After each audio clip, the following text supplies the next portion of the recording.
प्यारे बच्चों, सुबह हिंदी क्लासेस में आपका हार्दिक स्वागत है। हिंदी में यूपी बोर्ड परीक्षा 2025 के लिए महत्वपूर्ण पद्यांश के जो प्रश्नोत्तर आते हैं वो बताए जा रहे हैं। यहीं से आपको पद्यांश के प्रश्नोत्तर मिल जाएंगे। पहला महत्वपूर्ण पद्यांश है जयशंकर प्रसाद द्वारा विरचित श्रद्धा मनु से लिया गया है।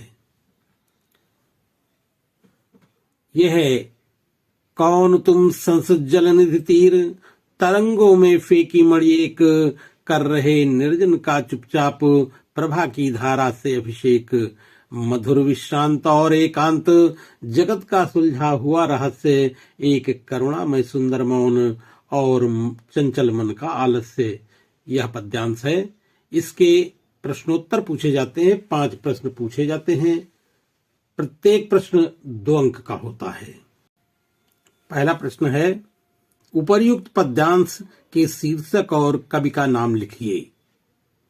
इसका उत्तर है, शीर्षक श्रद्धा मनु और कवि जयशंकर प्रसाद। दूसरा प्रश्न है, रेखांकित अंश की व्याख्या कीजिए। रेखांकित अंश है, कौन हो तुम संसद जल निधि तीर, तरंगों में फेंकी मणि एक। इसका उत्तर है,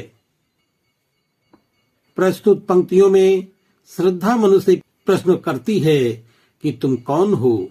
जिस प्रकार सागर की लहरें अपनी तरंगों से मड़ियों को अपने किनारे पर फेंक देती हैं, उसी प्रकार संसार रूपी सागर की लहरों के द्वारा इस निर्जन स्थान में फेंके हुए तुम कौन हो। अगला प्रश्न है, उपर्युक्त पंक्तियों में कौन किसका परिचय पूछ रहा है। इसका उत्तर है, इन पंक्तियों में श्रद्धा एक निर्जन स्थान पर बैठे हुए मनु का परिचय पूछ रही है। चौथा प्रश्न है, कौन अपनी कांति से वीराने को शोभायमान कर रहा है। इसका उत्तर है, मनु चुपचाप बैठकर अपनी कांति से उस निर्जन स्थान को शोभायमान कर रहा है। अंतिम प्रश्न है, 5वां प्रश्न, प्रभा की धारा से अभिषेक पंक्ति में कौन सा अलंकार है। इसका उत्तर है, प्रभा की धारा से अभिषेक पंक्ति में रूपक अलंकार है। अगला महत्वपूर्ण पद्यांश है, दूसरा पद्यांश भी जयशंकर प्रसाद द्वारा विरचित श्रद्धा मनु से लिया गया है। यह भी बहुत महत्वपूर्ण है।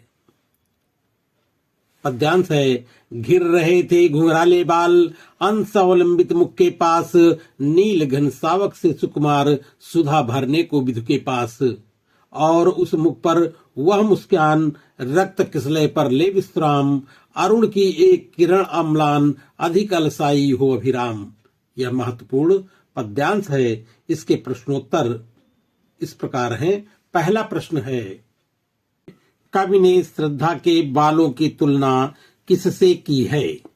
इसका उत्तर है, कवि ने श्रद्धा के बालों की तुलना नन्हे बादलों से करते हुए कहा है कि उसके सुंदर और घुंघराले केस जो उसके चेहरे से होकर कंधों पर ऐसे झूल रहे हैं, मानो अमृत पान करने हेतु नन्हे बादल सागर तल को स्पर्श करने की कोशिश कर रहे हैं। दूसरा प्रश्न है, मनु श्रद्धा की समानता किस किस के साथ प्रकट करता है। इसका उत्तर है, मनु श्रद्धा की समानता पतझड़ के पश्चात आने वाली बसंत ऋतु तथा आकाश में छाए काले घने बादलों के बीच चमकने वाली बिजली से करता है। तीसरा प्रश्न है, कवि श्रद्धा की मुस्कान का वर्णन करते हुए क्या कहता है। इसका उत्तर है, श्रद्धा की मुस्कान का वर्णन करते हुए कवि कहता है कि उसके सुंदर मुख पर बिखरी हुई मुस्कान को देखकर ऐसा आभास होता है कि जैसे सूर्य की कोई अलसाई सी उज्जवल किरण लाल नवीन कपोल पर विश्राम कर रही हो।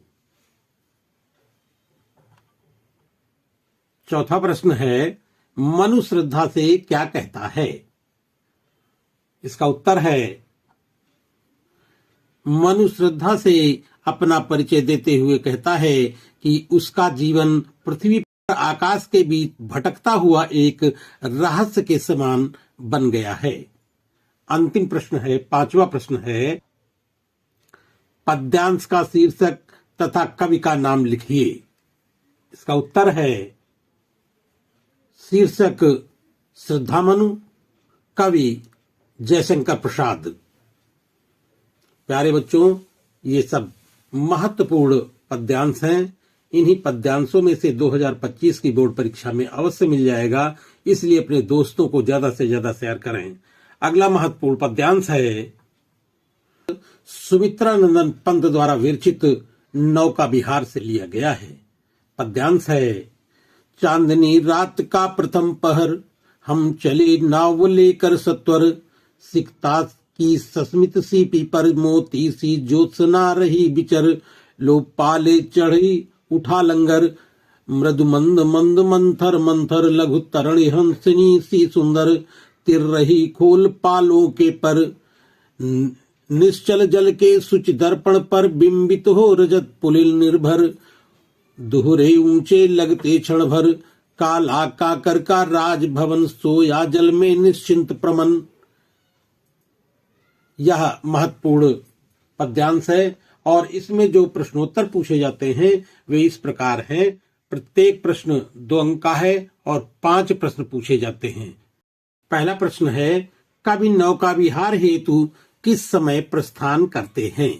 इसका उत्तर है, कवि नौका विहार हेतु चांदनी रात के प्रथम पहर में प्रस्थान करते हैं। दूसरा प्रश्न है, रात्रि में गंगा नदी की रेती की शोभा कैसी लग रही थी? इसका उत्तर है, रात्रि में गंगा नदी की रेती की शोभा ऐसी रम्य लग रही है मानो खुली पड़ी रेतीली सीपी पर चंद्रमा रूपी मोती की चमक यानी चांदनी भ्रमण कर रही हो। तीसरा प्रश्न है, लघु तरणी हंसिनी सी सुंदर में कौन सा अलंकार है? इसका उत्तर है, लघु तरिणी हंसिनी सी सुंदर में उपमा अलंकार है। अगला प्रश्न, चौथा प्रश्न है, रेखांकित अंश की व्याख्या कीजिए। रेखांकित अंश है, काला काकर का राजभवन, सोया जल में निश्चिंत प्रमन। इसका उत्तर है, गंगा तट पर शोभित काला काकर के राजभवन का प्रतिबिंब गंगा जल में ऐसा झलक रहा है मानो यह राजभवन गंगा जल रूपी सैया पर निश्चिंत होकर सो रहा हो और उसकी झुकी पलकों एवं शांत मन में वैभव रूपी स्वप्न तैर रहे हों। अंतिम प्रश्न है, पांचवा प्रश्न, पाठ का शीर्षक तथा कवि का नाम बताइए। इसका उत्तर है, शीर्षक नौका विहार और कवि सुमित्रानंदन पंत। सुमित्रानंदन पंत को प्रकृति का सुकुमार कवि भी कहा जाता है।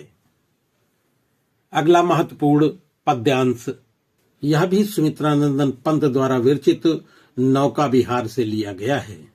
पद्यांश है, इस धारा शाही जग का क्रम, शाश्वत इस जीवन का उद्गम, शाश्वत है गति शाश्वत संगम, शाश्वत नभ का नीला विकास, शाश्वत सस का या रजत हास, शाश्वत लघु लहरों का विलास, हे जग जीवन के कर्णधार, चिर जन्म मरण के आर पार, शाश्वत जीवन नौका विहार। मैं भूल गया अस्तित्व ज्ञान, जीवन का यह शाश्वत प्रमाण, करता मुझको अमृतत्व दान।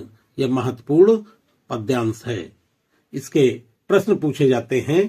पहला प्रश्न है, काव्यांश का शीर्षक कवि का नाम लिखिए। इसका उत्तर है, शीर्षक नौका विहार और कवि सुमित्रानंदन पंत। दूसरा प्रश्न है, कवि के मन में क्या विचार उठने लगते हैं? उत्तर है, जैसे जैसे नाव किनारे की ओर बढ़ती है वैसे वैसे ही कवि के मन में कुछ दार्शनिक विचार आने लगते हैं। वह सोचता है कि संसार की गति भी इस धारा के समान है। तीसरा प्रश्न है, कवि के अनुसार सनातन क्या है? इसका उत्तर है, कवि के अनुसार आकाश की नीलिमा, चांदनी की यह चांदी जैसी हंसी, लहरों की क्रीड़ा, जीवन में उत्पन्न होना, गतिशील होना एवं अंत में विराट तत्व में विलीन हो जाना आदि सनातन है। चौथा प्रश्न है, काव्यांश का काव्य सौंदर्य स्पष्ट कीजिए। इसका उत्तर है, काव्यांश में भाषा संस्कृत निष्ठ खड़ी बोली है, रस श्रृंगार है, शब्द शक्ति लक्षणा है, गुण माधुर्य है और अलंकार रूपक तथा उपमा है। अंतिम प्रश्न है, कवि के अनुसार जीवन कैसा है? इसका उत्तर है, कवि के अनुसार जीवन रूपी नौका का आगमन ही शाश्वत है। जिस प्रकार यह धारा निरंतर बहती रहती है उसी प्रकार जीवन भी निरंतर गतिशील रहता है। प्यारे बच्चों, ये महत्वपूर्ण पद्यांश हैं, अपने दोस्तों को ज्यादा से ज्यादा शेयर करें। अगला महत्वपूर्ण पद्यांश है, यह पद्यांश रामधारी सिंह दिनकर द्वारा विरचित अभिनव मनुष्य से उद्धृत है। महत्वपूर्ण पद्यांश है, आज की दुनिया विचित्र नवीन, प्रकृति पर सर्वत्र है विजयी, मनुष्य आसीन है बंधे नर के करों में, वारी विद्युत भाप, खुप पर चढ़ता उतरता है पवन का ताप, है नहीं बाकी कहीं व्यवधान, लांग सकता नर सहित गिर सिंधु एक समान। यह महत्वपूर्ण पद्यांश है। इसके प्रश्नोत्तर इस प्रकार पूछे जाते हैं। पहला प्रश्न है, कवि के अनुसार आज की दुनिया कैसी है?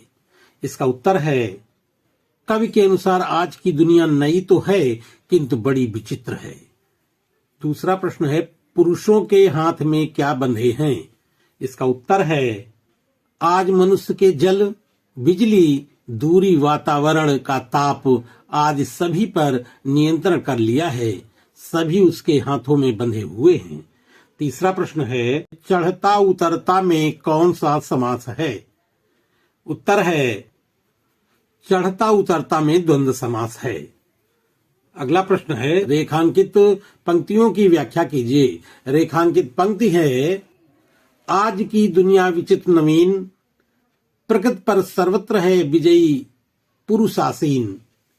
इसका अर्थ है, आज मनुष्य ने वैज्ञानिक प्रगति के द्वारा प्रकृति से संघर्ष करते हुए सभी क्षेत्रों में विजय प्राप्त कर ली है। आज की दुनिया नई तो है किंतु बड़ी विचित्र है। आज का मनुष्य हर दृष्टि से इतना अधिक उन्नति और साधन संपन्न हो चुका है कि वह नदी, पर्वत, सागर सभी को समान रूप से पार कर सकता है। पांचवा प्रश्न है, पाठ का शीर्षक और कवि का नाम लिखिए। उत्तर है इसका, शीर्षक अभिनव मनुष्य, कवि रामधारी सिंह दिनकर। प्यारे बच्चों, इन्हीं महत्वपूर्ण पद्यांशों में से आपको यूपी बोर्ड परीक्षा 2025 में पद्यांश मिल जाएगा। इसलिए अपने दोस्तों को ज्यादा से ज्यादा शेयर करें और इसको अच्छी तरह से याद कर लें। धन्यवाद।